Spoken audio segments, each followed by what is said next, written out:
I'm back with yet another tutorial video, and in today's video I'll be showing you how to log into your MX Takatak account. For that, you'll need to open up your MX Takatak app on your phone. After you open up your app, tap on the profile icon which is on bottom right of your screen. Here you can see that you can log into your account with Facebook, Google or phone number. For now, I'm going to show you how to log into your account with phone number. Firstly, select the country for country code. Here by default it has selected my country. Then enter the phone number that is linked to your account. When you are done, tap on the red tab that says Next. MX Takatak will now send you a verification code on your phone number.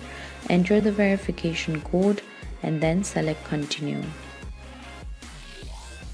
This way you can log in to your MX Takatak account. Now you can create, watch and share short videos for entertainment.